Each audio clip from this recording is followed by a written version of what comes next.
नतलोकबन्धो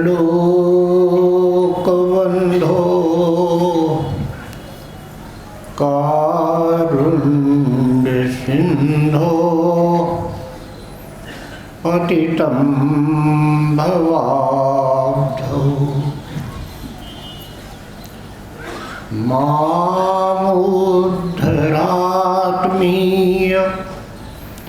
कटाक्षदृष्ट्या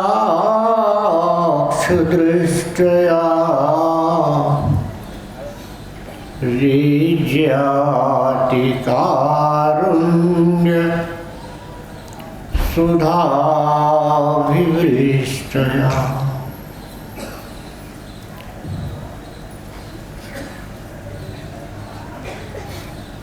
ऐसे दीनदयाल करुणा सिंधु हमारे परमात्मा श्री गुरु महाराज जो हम सब का निर्माण कर निर्वाण तक पहुंचाने वाले हैं, ऐसे श्री गुरु महाराज के श्री चरणों में साष्टांग सप्रेम दंडवत प्रणाम करते हुए उनसे विनय करें, मन ही मन विनय करें, हृदय से विनय करें कि वह यह दरबार उन्हीं का है। वो इस वंश परंपरा के सभी पूर्व महापुरुषों के साथ यहाँ पधारे। यहाँ इनके इतने पुत्र प्रेम के भिखारी बने बैठे हैं। उनसे विनती है कि जैसे है आपके हैं, आपका नाम सुनकर आपके दरबार में आए हैं, बस आपकी दया का, आपकी करुणा का, आपके अकारण स्नेह का ही भरोसा है।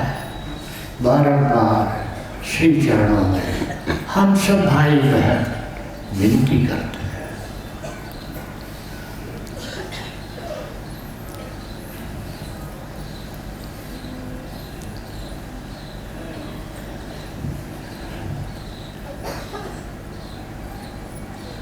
यह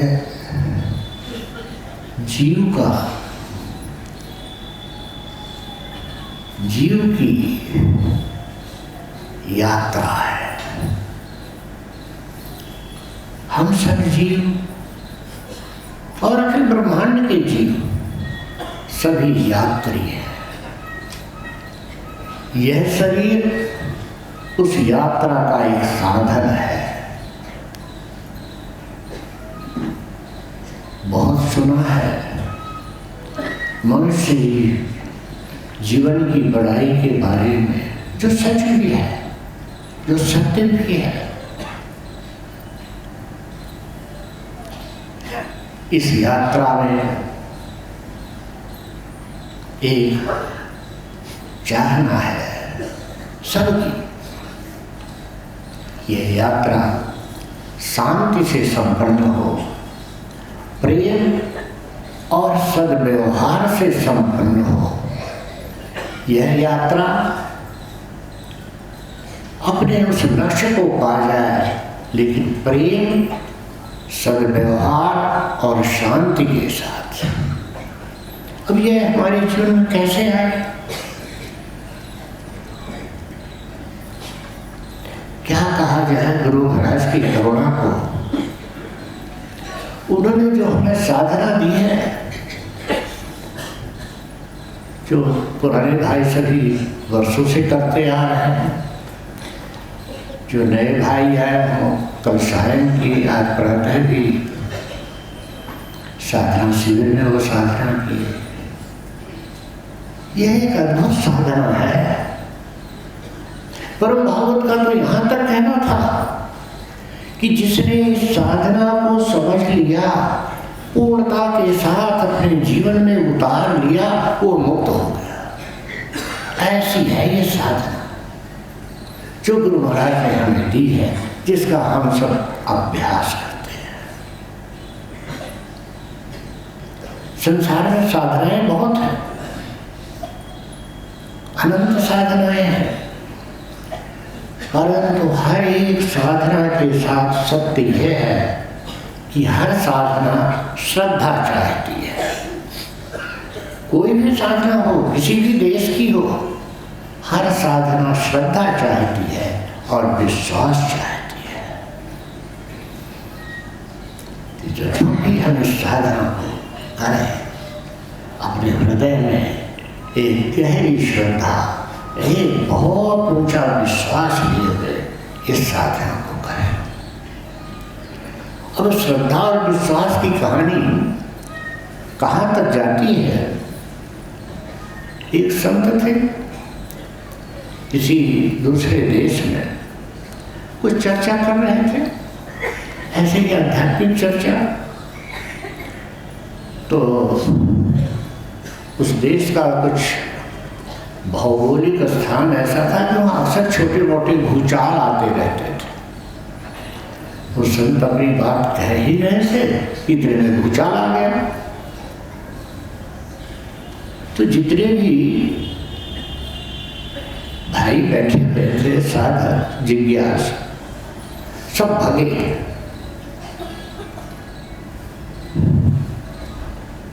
सब बाहर भागे। जब भूचाल कुछ शांत हुआ तो सभी अंदर आए। उसमें से एक साधक ने उन संत से पूछ ही दिया कि हम तो बाहर भागे, आप क्यों नहीं भागे? उन संत ने उत्तर दिया, मैं भी भागा और आपसे तेजी के साथ भागा, लेकिन आप बाहर भागे और मैं अंदर भागा। मैं अंदर भागा, मैं अंदर भागा। इस अंदर भागने का रहस्य क्या है? मैं अंदर श्रद्धा और विश्वास लिए हुए अपने गुरु की छत्र छाया में चला गया। मैं अपने गुरु की शरण में चला गया। मैं अंदर भगा, अंदर अपने अंतःकरण में भगा, जहां मेरा परमात्मा निवास करता है। ऐसी उसी साधना का तो हम अभ्यास करते हैं कि हम लोग भी अंदर कैसे भागना हमें नहीं है। गुरु भगवान ने बड़ा शांति का रास्ता दिखाया। यह साधना शांति के साथ धीरे धीरे धीरे धीरे हमें उस अंतःकरण में ले जाती है जहाँ हम हैं और जहाँ हमारा गुरु है या हमारा इष्ट है या हमारा परमात्मा है। अब ऐसे भूचाल हम सबके जीवन में आते हैं। जितने भी भाई बहन, जितने भी हर मनुष्य के जीवन में ये भूचाल आते हैं।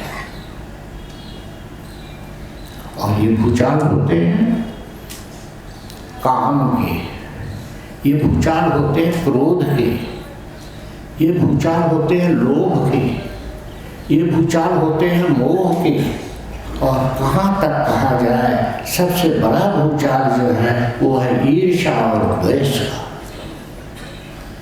अब इन भूचालों से हमारी रक्षा कैसे हो? इसी के लिए गुरु महाराज ने यह साधना दी है। और ये भूचाल साधारण भूचाल नहीं है, ये हर एक साधक की परीक्षा है। ये भूचाल प्राण अन्न में कोश वालों की हम बात नहीं करते, वो तो जैसा है दुनिया है चल रही है, ठीक है। लेकिन जो भी हमारे साधक भाई गुरु कृपा के सहारे प्राण में भी यात्रा कर रहे हैं, वेदांत की भाषा है, प्राण में का मतलब हमारे सभी भाई जानते हैं।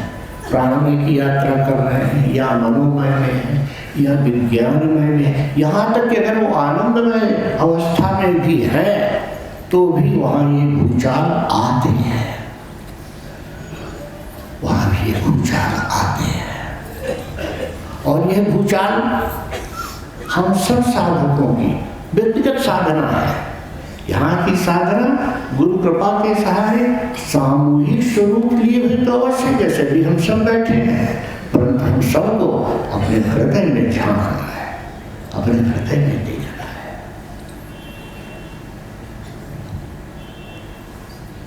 तो क्या है, हम इसके लिए परीक्षा है, ये भूचान परीक्षा है। काम रास्ते अनेक हैं परीक्षा लेने के। गुरु महाराज अनंत तरह से परीक्षा लेते हैं। अब इन परीक्षाओं के बारे में हम कुछ कहें तो हम भी तो परीक्षार्थी हैं, हम भी तो विद्यार्थी हैं। और अगर मैं अपनी कहूँ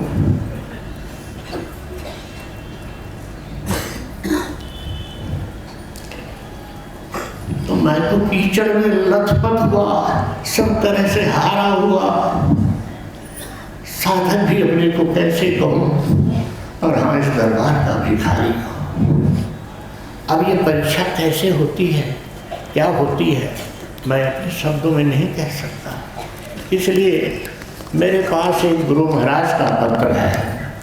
ये पत्र है जो आज से 75 साल पहले, ये कागज 75 साल पहले का है। ये उनके हाथ का लिखा हुआ पत्र है। इसमें इसी परीक्षा के बारे में, परीक्षा क्या होती है, कैसे होती है, गुरु महाराज ने लिखा है।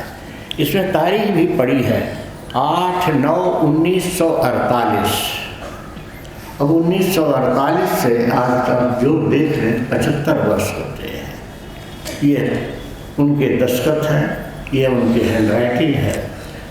पूज्य वीरेंद्र भाई साहब से बहुत से भाई परिचित हैं। उन्होंने गुरु महाराज को कुछ पत्र लिखा होगा। क्या पत्र लिखा होगा, जब आप गुरु महाराज का उत्तर सुनेंगे तो कुछ समझ जाएंगे। प्रिय वीरेंद्र, हम सबको संबोधन किया जा रहा है, नाम है वीरेंद्र जी का है। प्रिय वीरेंद्र, प्रेम पत्र मिला। जब कोई परमार्थ की ओर जाना चाहता है तो जगत जननी महामाया अनेक रूप धारण कर उसकी परीक्षा लेती है।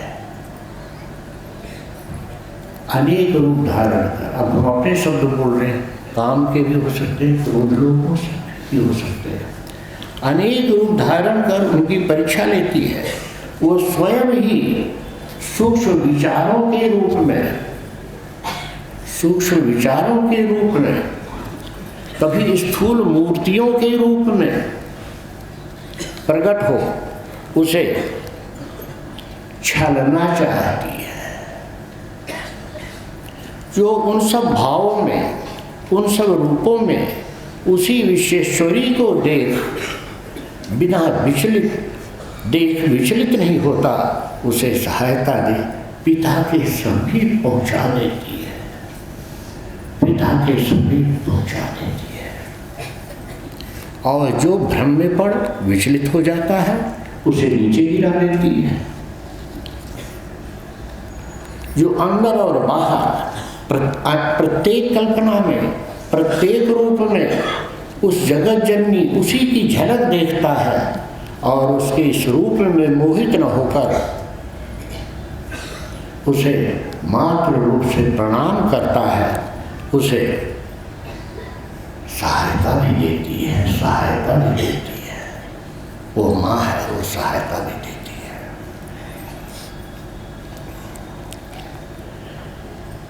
है। स्त्री और पुरुष में सुंदर से सुंदर स्वरूप में, अपने अंतर की भावना में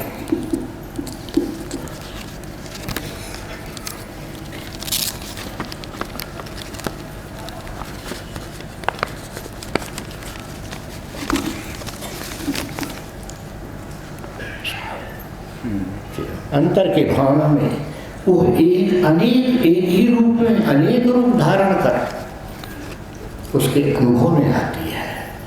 जो अज्ञानवश उसे कुछ और ही समझ उसके प्रति आकर्षित हो, काम और क्रोध इत्यादि भाव में चले जाते हैं, वही अविद्या है।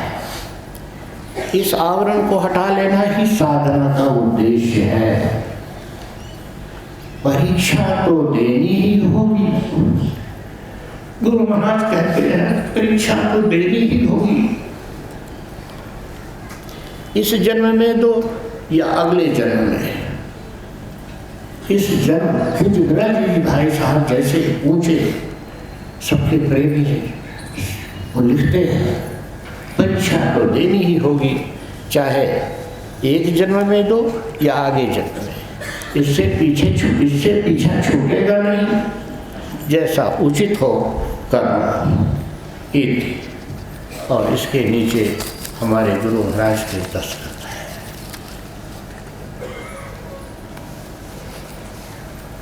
है। ठीक कर दो।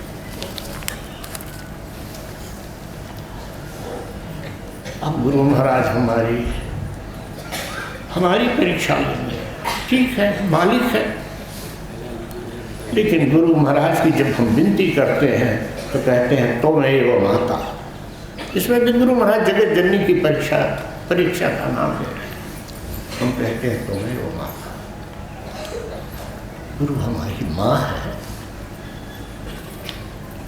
माँ बच्चे का निर्माण करती है। माँ हर तरह से आपने देखा है, माँ बच्चे का निर्माण करती है। गुरु महाराज निर्माण करने वाले गुरु महाराज ही है।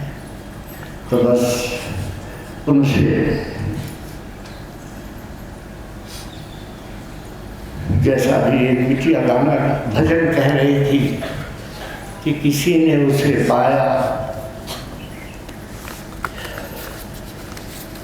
कोई रोया है, किसी ने मन ही मन गाया है। और ये जो रोया जाता है, इस माँ के सामने तो हम दूसरे आंसुओं से रोते हैं, लेकिन जब हम गुरु को त्वमेव माता कहते हैं, उसके सामने रोते हैं, तो हृदय में रोया जाता है। उसके आंसू दुनिया न देखे, ऐसे आंसुओं से हृदय में विनती की जाती है। आज हम सबका परम सौभाग्य है कि हमारा पूरा गुरुदरबार, वर्तमान पूरा गुरुदरबार आज यहाँ उपस्थित है। हम सबका सौभाग्य है। वंश के पूर्व महापुरुष भी उपस्थित है। आज हम उनसे विनती करें, इसके हृदय में जो भी भाव हो, जिसके हृदय में जो भी भाव हो, लेकिन है इसलिए ही आस्था और अश्रु। आस्था में गहरा विश्वास और अश्रु यही पार लगाते हैं और यही इस परीक्षा से पास भी कराते हैं। आस्था गुरु पर विश्वास, श्रद्धा पर विश्वास और आश्रय यही पार लगाते हैं। उन्हीं गुरु महाराज से विनती है कि प्रभु हम तो कुछ नहीं जानते, कहाँ जाऊँ का सो कौन सुने दीन की, त्रिभुवन तू ही गति सत्तानी। हम तो नाथ आपका नाम सुनकर आपके दरबार में प्रेम के भिखारी बनकर आप बैठे हैं। अब जैसी मर्जी हो आप भरो। परीक्षा भी लोगे ले लो, हम तो चलो तले पड़े हैं, हम तो चलो तले पड़े हैं। हर तरह से शक्तिहीन है, भावहीन है, सुंदर विचारहीन है। बस एक शरीर लेकर आपके सामने आ गए हैं। मन कहाँ कहाँ भागता है वो आप जाने और आप काम जाने। हम सबसे आपके श्री चरणों में नमन करते हैं।